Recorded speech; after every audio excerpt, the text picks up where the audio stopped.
look, we're all working out to look better. Anyone that tells you doing for the health is full of shit. Yeah. Like we're all here to look better. Combo. Right. Yeah. I mean, if the health benefits are a nice side effect Yes. of it. You don't think many people choose health benefits first?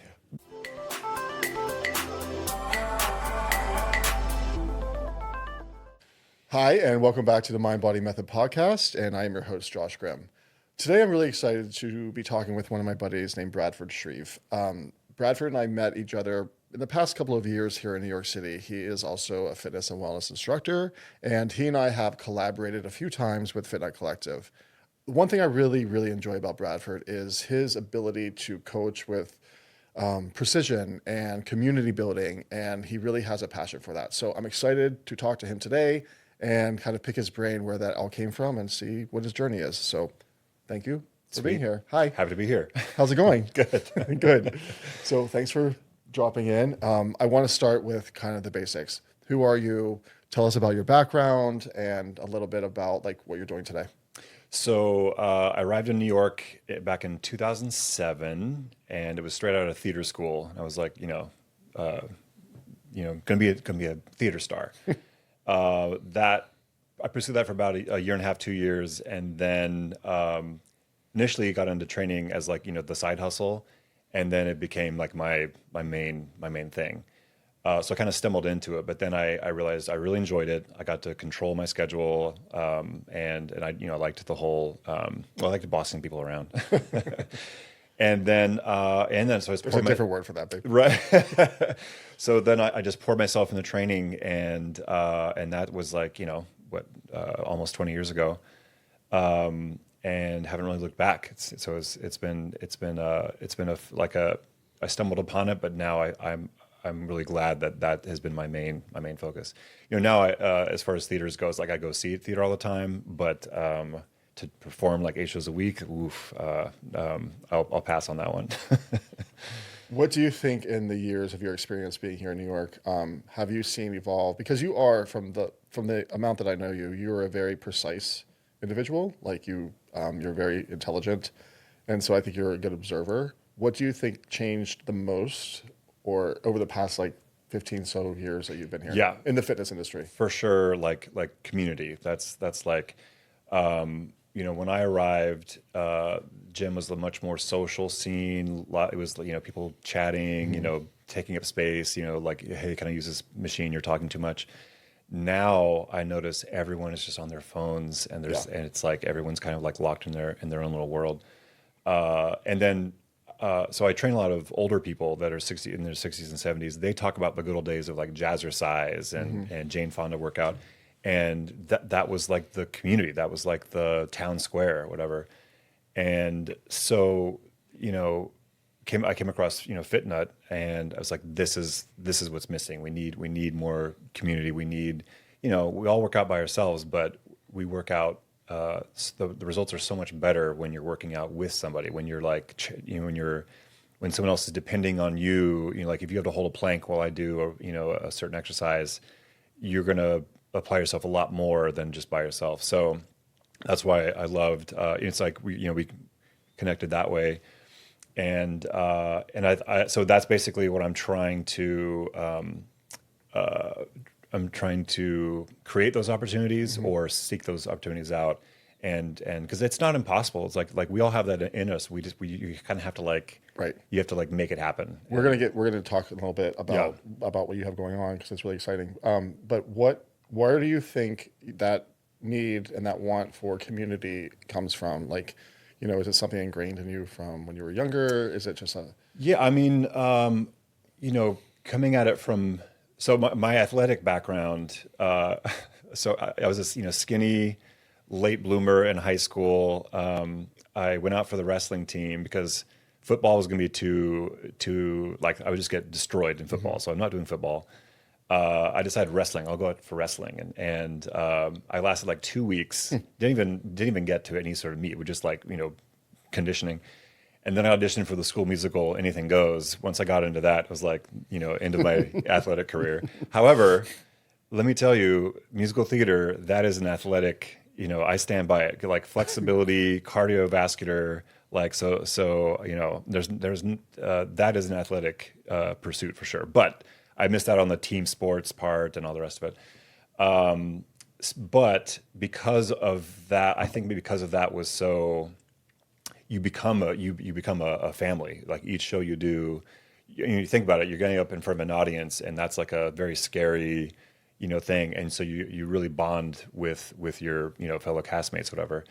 And so when I got into fitness, I thought, can I help create that same sense in fitness? Because go back to COVID times, everyone's kind of isolated. I learned at first, I thought, oh, this is great. I have no distractions. I can be at home. I can get in the best shape of my life. And I could not motivate myself to do anything at really? home. The isolation. I was completely just like oh. So one of the great things that happened about that is everyone went to the parks, went to the turf fields or whatever. And suddenly there was that sense of community. Like everyone, people bring their barbells to the park. That was me. Totally. Dumbbells, barbells, and kettlebells. And now we're back to like business as usual. But I wish we could keep some of that 100% because it was so much fun. Everyone was like, we're all on the same page here, and then there's a bit of like competition is good. So even watching the other trainers on the field, right? Yeah. So it's like that's how I met like Trevor Franklin, Kenny Santucci, other guys I've had on this podcast. Like, what are they doing? And like, oh, I want to do that. We were always on the same turf. Yeah, totally. Probably all like kind of judging at first, but then becoming well, friends. it's like you're looking through a filter of like there's a little bit of competition, but like with anything, a little bit of a tool can be very useful, and too much can be toxic. So you got to kind of like gauge, like okay, I need to be a little more. But so that that's kind of what, as we kind of got back to our regular gym routines and training and stuff, I missed that sense of like, let's all meet up and like, I mean, groups do it like with your, ultimate frisbee groups and rugby group, it exists, but I just want, I'm not a team sports guy. I didn't, I dropped out of all that stuff. So finding other opportunities to be athletic around other people. But you like, I mean, I've seen you work, right? And it's like, even whenever we were on the retreat and you were coaching the stretching class and we've done boot camps, things like that, you are a leader in the way that you coach people, and like you always have some sort of motivational story or quality about yourself. You're always able to attach something with words too, which I think is really cool. Well, I guess I maybe a kind of came at it from the perspective of performing in shows. You have to perform choreography. The choreographer is very specific, and so form is everything. So if you're like sloppy on your form, you stand out, and like we don't want that on our stage or whatever. So I learned how to be precise in the movement, but then that also, I think that applies to strength training, and like form on a squat or a bench press is super important. And then you see, when you're at the gym, you see, you can have big muscles and have bad form. It's not like a mutually exclusive thing, but eventually that guy's going to get injured, and then he's going to be not, so I learned very early on, okay, form is important, and the closer you get to good form, the harder it is, which is why it's like such a big reach. It's like, top shelf thing. So not everyone, there's no such thing as perfection. It's like you're striving towards, but you never quite get there, which is what I love about strength training. Also handstands. I got into handstands about 10 years ago.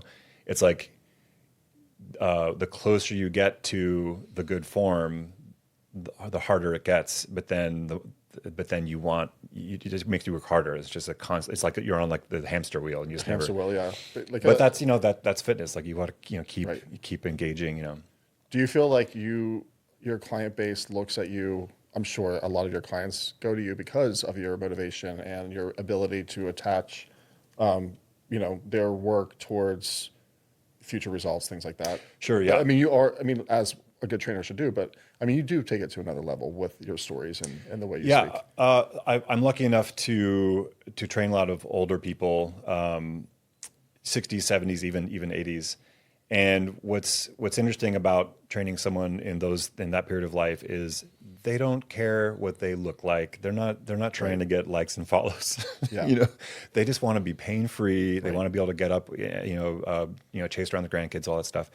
So, so for me, like focusing, I'm not gonna come in there with the latest bicep exercise. Like, no, they want, how do I get rid of this pain, or how do I get?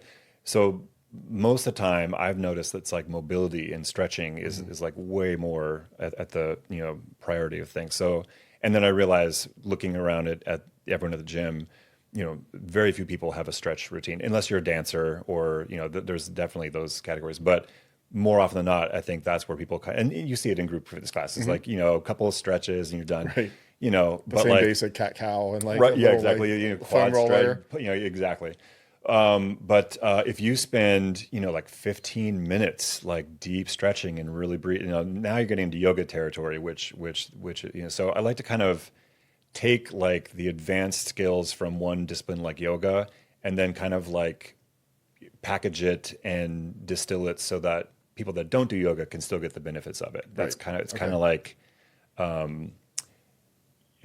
because every advanced skill is kind of like, some people really respond to it and people are like, oh, I don't do that. So how do I get the person that doesn't do yoga to get the benefits of yoga without them knowing it? It's like Right. kind of like sneak it in. So I call them like yoga snacks. We'll do like, we'll work on one of the poses and we'll just really dig in and hold it for, 10 breaths, whatever.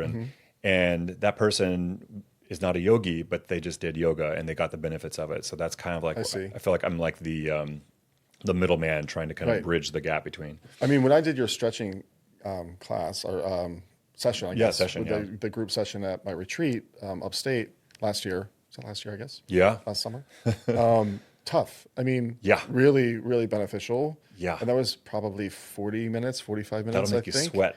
Yeah. I mean, Yeah. it felt amazing. So, like, you really, really, I like to think that I'm a pretty mobile person. I stretch Right, enough. right. But I learned that day, I'm like, Ooh. I'm like one of the worst in the room at some of these things. As with anything, you're going to be advantaged in some of the moves, but then there will be your weak point. And of course, the weak point, that's where you need the most, like that's the hardest part. And Now, do you curate your stretching programs all yourself? I mean, is there a rhyme and reason why the order you go in and the way yeah. that So I, over the course of working with, theater, dancers, yoga, handstand / circus, there's a lot of like, advanced disciplines that all kind of overlap a little bit.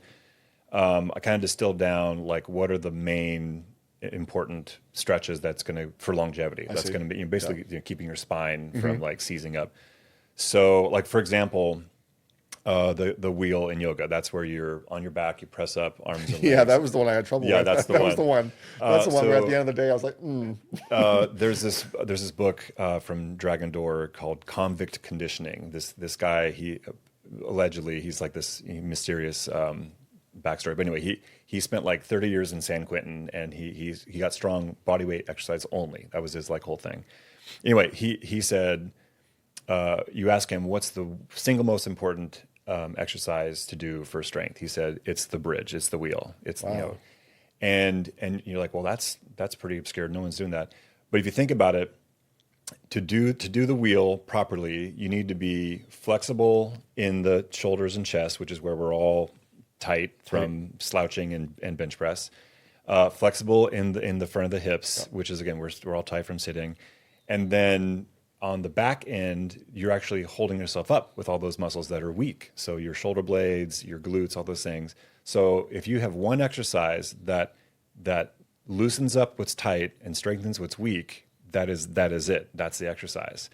So it makes perfect sense. Like, oh, that is important. Now the problem is nobody can do this thing because it's so kids can do it, Right. but Yeah. because they're not. So then you can do it. right. Well, so my job is to, okay, how can I regress this? How can I put up like scaffolding around it and get in that direction? And that's basically like find out where you are on the journey and then start doing it, but then start making little adjustments. And then, 3 months, 6 months, a year, suddenly that thing starts to take shape. Right. So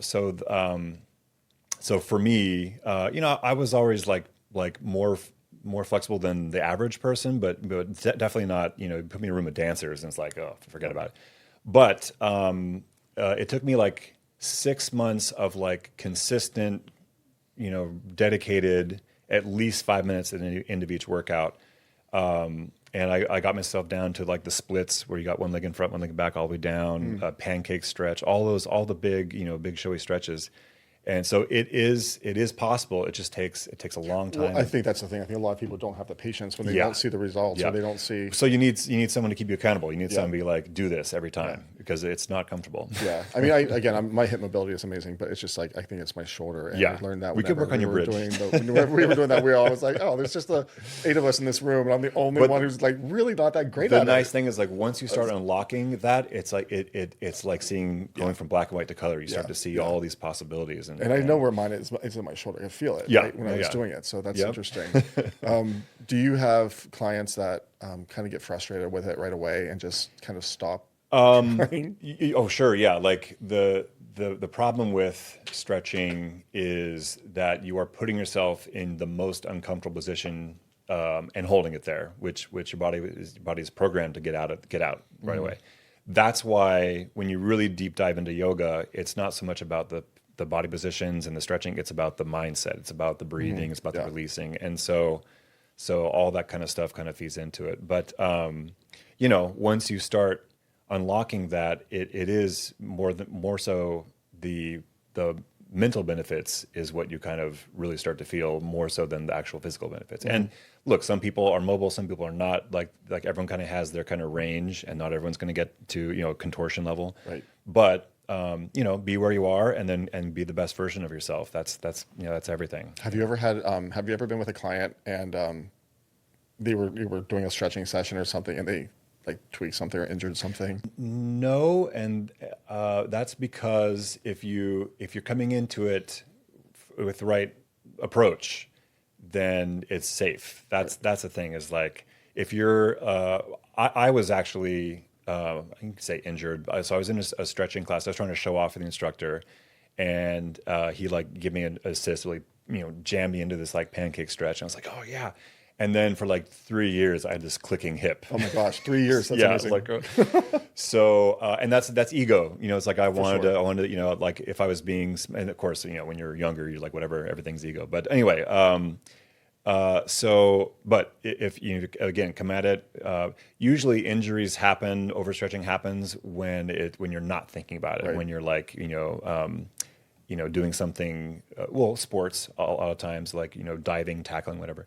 But in the controlled environment of a gym, it's a safe environment, and I can't think of a time where that created a negative. Yeah, I feel like you and I probably, I'm the same way. I get injured more for things that I do that are silly and my ego, because, I want to show off for, I don't know, some handsome dude or a bigger trainer than me down the street, right? Or like in a gym. And everything I do at the gym, I hope someone's watching because I'm really showing off. It's like a few months ago when I put 645s on my back row, and now my rhomboid is like kind of seizing up all the time. But I did a good 5 reps. Oh, wait, he did the heaviest. Now I'm down to 4. I'm like, well, 5. I can't get back up to 6. Look, ego is a valuable tool if you use a little bit of it, but too much is toxic. That's like kind of like a ongoing thing. Is like. Look, we're all working out to look better. Anyone that tells you doing for the health is full of shit. Like we're all here to look better. Combo. Right. Yeah. I mean, if the health benefits are a nice side effect of it. You don't think many people choose health benefits first? Well, no, we're all well, sorry, narcissists. I'm vain and narcissistic, but I like to kind of keep it in check. But a little bit of that it can be useful, like motivating. But then, when you take that to, when it starts being harmful. So like if I start taking steroids or something, then I'm actually harming my body to get short-term results, whatever. And then is that worth the cost? Right. And for someone, they're going to be like, yes, I want whatever it takes. I want this. And I was there. I tell this story to everyone. Way back in there was this a doctor notorious somewhere near here in Chelsea. He was notorious for prescribing steroids. I know who you're talking about. Yeah. I have an idea anyway. So you would like go to him, you do your blood work, and he'd be like, a lot of my clients went to him. it's like in the normal range, but if you want a little If you more, want a little, you know. like, So extra. he hands me the pamphlet and was like, oh my God, I can get, I can like, I don't have to go to the black market. I can get this, prescribed. And I pictured, my big rippling muscles and all the fantasy of all the things I've ever wanted. And it's like, I can do this. But then I thought, no, but it's gonna, it's bad for your body, your heart, all the side effects, and like, balls shrink, all that stuff. So I was like, no. I tore up the pamphlet. I'm not doing that. So 6 months later, I go back in for another, blood work. And during that time, just by coincidence, I was really going hard on squats. I was like small out protocol, like 3 times a week, heavy squats, bam, bam, bam, because I was trying to gain mass. And so he does my blood work, and he says, "Oh wow, the shots really increased your testosterone by like this, this much." And I was like, "You didn't give me the shot." You mean just from your own work that you're producing your own testosterone? By really going hard on compound heavy lifting, that activity was the equivalent of a steroid shot. It was a lot more work, one shot. And working out versus 6 months of being sore and getting heavier, all this thing, it's a lot more work, but the results were comparable. And so that's when I realized, okay, you can have the effect of steroids if you're willing to do the work. Yeah. And so that's when I was like, okay, squats and deadlifts, that's the equivalent of doing steroids. Yeah, but then you get the benefits of strong bones, ligaments, to all the benefits of strength training, and so that's why I feel like that's the most important thing is heavy lifting, heavy lifting. And now inevitably, but it hurts my knees, it hurts my back. Okay, well then now that's a puzzle we have to solve. Like, why does your knee hurt? Why does your back hurt? It's because it's because my hips are tight. Great, so let's start stretching, and then you work backwards. If you can solve that puzzle, that pain is a puzzle, then you've made yourself stronger, and then you can lift heavier, and then you can get more testosterone, more muscles, and Yahtzee, everyone wins. You have a well-rounded understanding of how the body works and what clients need. You were at my collective talk a few months ago. We were talking about the acronym SMART, SMART, for goals and things like that. It sounds like you probably practice that for yourself, for your clients all the time. Now it's just ingrained in you. Yeah. So you're a handstand guru, and where did that start from, and where is it now? So what's crazy is I didn't even consider handstands a thing to do at the gym until like after I was like 40. I would do like against the wall sometimes, and I mean back then, it's a while ago. CrossFit was on the up and up, and handstands are part of CrossFit. So then you start seeing more handstands at the gym. So I would do it, and I thought I was pretty good at it. And then through a friend, I met this handstand coach, Virgil Paramore. He so I do a session with him, and I thought I knew how to do handstands. Like, I got so long, but then I kind of saw, he's coming at it from literally. So he was 16 years old, and he got into circus school in France. France, their government subsidizes a circus school. Wouldn't that be nice? So he gets into circus school. And like the resident handstand coach kind of like, it's like, I'll take, he didn't have a handstand practice, but he's like, I'll take this guy. So he spent 3 or 4 years, 8 hours a day working on freaking handstands. Okay. Like what would it, and so that's where his background is very just like almost like a boot camp, kind of like, these are the drills, you do this, do this, and voila, you have a handstand. So before that, it was always like a little side thing off in yoga class, or or gymnasts would do whatever. But he's like literally like a vocational, so he kind of provided the structure, and it was just a matter of, am I willing to do the work? And so then I kind of just I got addicted to I want to be better at this. Right. And the thing about handstands is as you do make progress, you unlock the next level, and then you go and do that one, and then that, and you you never arrive. Right. So it's like that And endless video game. Yes, Infinity. and not only do you not arrive, it gets harder the closer you get Yeah. to the next skill. But I decided that this is a good skill for longevity. His handstand coach, he was doing handstands up into his 80s. Like Wow. he died in his 80s, but he was doing handstands to the very end. And I'm like, that's huge. someone I want to follow. Right. That's someone I want to like follow in his footsteps. And it makes sense. Like you're building up. You have to be super flexible. If you think about it, how, can you fold forward and put your palms on the floor? That's Yes. okay. Are you asking me? Yeah. Yes, I can. Okay. So Yeah. that's just setting up for After the like 2 handstand. breaths. I mean, it Right. takes it takes like It's not easy. inhale, right? exhale, inhale, exhale. That's but yes, where I can. handstand starts. So if you can touch your toes, fine. But can you actually put your palms on the floor, and then can you put weight into your palms? I see. And so that's just where the handstand starts. You're not even getting into the rest of it. Right. So that's where I need to start stretching. I need to like. So if you think about it, if I get really good at my forward fold, if I can get my chest all the way down to my thighs, holding that, now I've freed up all this space where I can then fill it in with handstand strength or whatever. But so many of us don't have that flexibility, and it's like it just shows you like how far you have in the handstand journey to get Right. there. So anyway, I just thought, okay, this is something that's going to be good for my longevity, and I'm going to just commit to this. I love journey. that. 'Cause you have a very specific like hobbies or skill sets and things that you like to focus on. Yeah. What is it about, which I think is really cool, the Tug of War Fight Club for New York City? Because Yes, Tug of War Fight Club. You did the FitNut field days, Yeah. which were super fun on the piers last summer. But talk to us about Yeah, the I Tug of mean, War Fight it Club, actually started because- from field day. So field day was basically like let's do a workout where it's all team and partner based, where it's like fun, collaborative, and that was kind of getting back to that COVID feeling of like community. And one of the most primal things that you can do is pull a rope against another person, and it's like one person wins, one person loses. It's like so polarizing and binary, like one, but I feel like in our oversensitized or desensitized world, overstimulated. yeah, like there's no participation trophy. Like you either win or you lose, and that is very.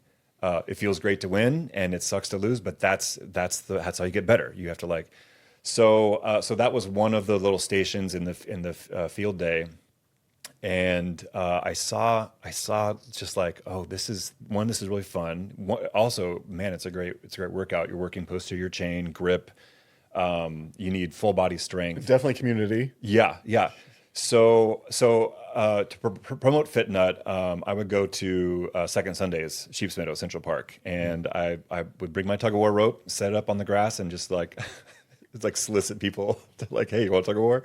Which, let me tell you, that is like Uncomfortable. so uncomfortable. Yeah, but once they see a couple of guys doing it, everyone wants to jump in. It reminds me of like being on the beach in Puerto Vallarta, and they're trying to sell you blankets and trying to sell you, like everything. You're like, no gracias, no gracias. But now I was selling this, But anyway, eventually a couple of people, will like, I'll do it. And then all of a sudden, all of us that are sitting here, like not talking to each other are like cheering on, they're cheering on their friend, whatever. And then I saw total strangers high-fiving each other, hugging each other, talking shit. And I was like, oh, this is what we need. So I've always been a fan of Fight Club, both the book and the movie. And I've always wanted to like be in one, but I don't want to I'm not good at fighting, and I don't want to get beat up. Right. So if you substitute out the beating the shit out of each other with tug of war, but it's the same experience. And it's still grit, and it's still raw, and it's still I mean, like, you do feel like you've been through a fight, like sore in all different places. You're gonna rip and bleed and like have some calluses. But that's like fun. I'm with you. I'm all into that. And if that's not fun, then don't come. Go to Equinox. Yeah, exactly. This podcast is not sponsored by Equinox. Right. I mean, I started there, so it's like, but so that kind of like set off a light bulb. And then I just loved the idea of like getting together as a group, starting off as strangers, and then literally at the end of class, just inevitably we would all like spontaneously go out and hang out and talk about things. So like more for me, it was like I was feeling kind of socially isolated. I was feeling kind of just drained from all like the apps and everything. That like I need this for me, but I think people can benefit from it too. So Are you bringing it back? yeah, it's been in hibernation for the winter. Of course. But as soon as so basically, the Christmas Street Pier is we need grass. We need like grip. So once the weather is like stable, it'll be back on the pier. And that's what you like it there better than the park, Central Uh, Park. yeah, I mean the park is this fun little thing, but the pier is nice because it's less like one thing is all the people that are on the pier are working out. They're the runners and things. So it's a very it's like a fitness pier. So it's like a great vibe. And the grass helps. And it's just a really, so what we do is, the first section is strength and conditioning, and it's everything you get to use each. So we use each other as weights. So like I'll be in a plank, and you have to like pick me up and row me. So it's that sense of like everyone has something to do. And then once we're all kind of warmed up and conditioned, then it's like 1-on-1, 2-on-2, 3-on-3, and then get like a big 4-on-4. It's great. You keep track of your wins, you keep track of your losses. But then, because this is my little thing, we spend 15 minutes at least at the end stretching and partner stretching. So if we like lock arms and you pulling me into a forward fold, feels good. It's a good stretch. So we get a solid, good stretching session in, and because no one stretches on their own, I think that's actually the best part of the experience is like you get this really thorough stretch. And then I mean, it's a great idea. I Yeah. think people are getting the entire thing, the community, Yeah, the workout. I did it like once a month, and it got really great, really good feedback. So I'm bringing it back. We'll bring it back, but it's also I don't want it to be like this like thirsty, So I'm trying to be as minimal as possible on social media and let it be word of mouth. Right. And just like the Fight Club rules, we don't talk about it. We keep it to ourselves. So Yeah. it's word of mouth.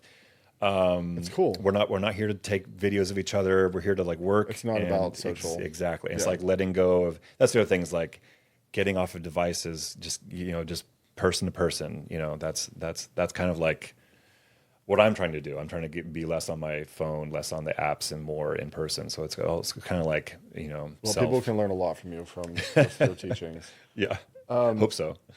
I was just going to say, like, how do you keep, or ask, how do you keep fitness exciting, not only for yourself, but for your clients too? Because, you may be this person that believes and practices trying not to be on devices so much. I'm the same way, but it's hard for us to get other people to do that. Yeah. Right?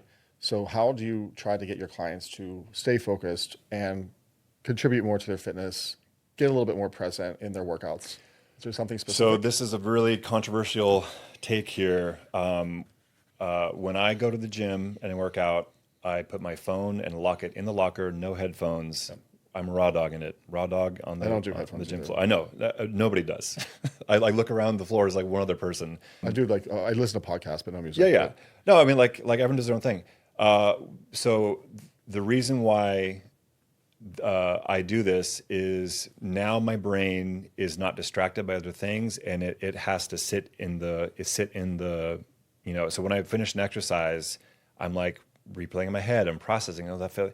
Whereas if I'm like just on listening to music or trying to distract myself, I'm just totally missing, So once you kind of like lock in and get into your body, get into that sensation, it really just locks in the practice. So that's kind of like again, not popular, very hard to do. But if maybe just try it like once a week or once a month, whatever. But so when I'm at the gym, I'm focusing on. I have a plan when I come in.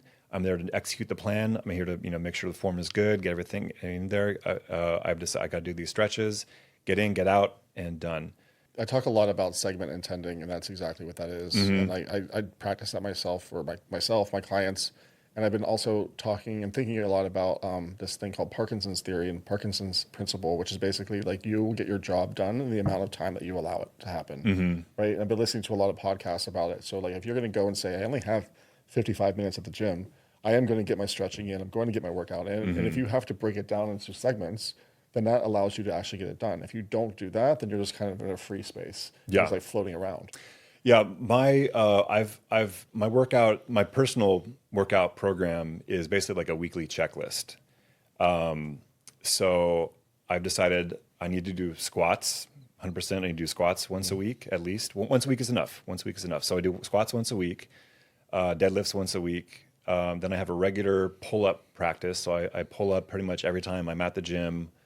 Once a week, I will do multiple sets of pull-ups, and then once a week, I'll do weighted pull-ups. Otherwise, I just do one set, just kind of keep it fresh. Same thing with push-ups. I do push-ups, and then like handstand practice. So I kind of have my little weekly checklist, and then week by week, I'm keeping track of where I am and how can I progress that. Am I going to increase the weight 5%, or am I going to increase the reps? I kind of decide that, and I actually have one of my walls is just a big whiteboard with the 4-week calendar, and I track all my skills and like am I progressing the right way, and what I've gotten in the habit of doing now is once I finish 4 weeks, I will plan out the next 4 and like, okay, this should be doable, and then if I execute that plan, perfect. I think that's another skill that it's important to teach clients and show people what you do, because not a lot of people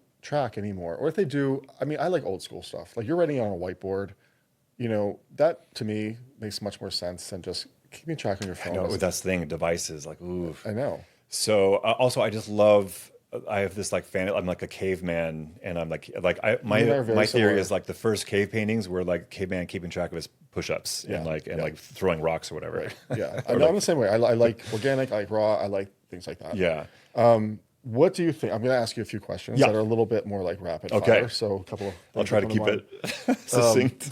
Yeah, you're a chatter. So this is going to be a little bit more like, what is the biggest mistake that you think people make in their fitness journey? I think it's repeating the same thing over and over again. Push, pull, 3 sets of 10. It's just so boring, so damn boring. So and it has a shelf life. That's right. Now you may have the willpower to just keep doing that, and like I said, you look great. Good for you. But you're bored. You're not inspired. Yeah. So there's rapid fire. I've already failed. It's okay.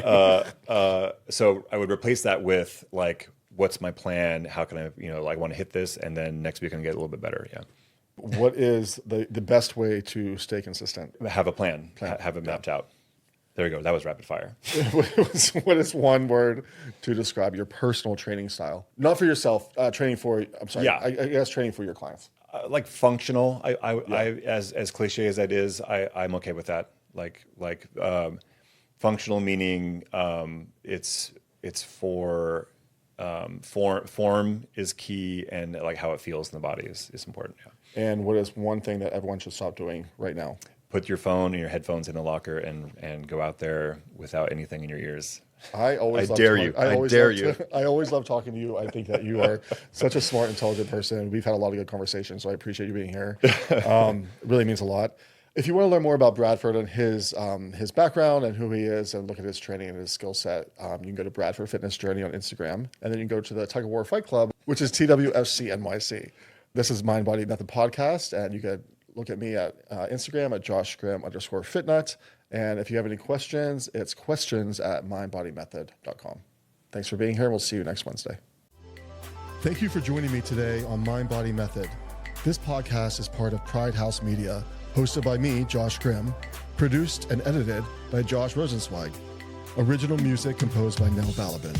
If you enjoyed this episode, please subscribe wherever you listen to podcasts. And while you're there, leave us a rating and review. It really helps others to discover the show. I'd love to stay connected with you, so join the conversation by following me at joshgrim_fitnut on Instagram, and by emailing me at questions@mindbodypodcast.com.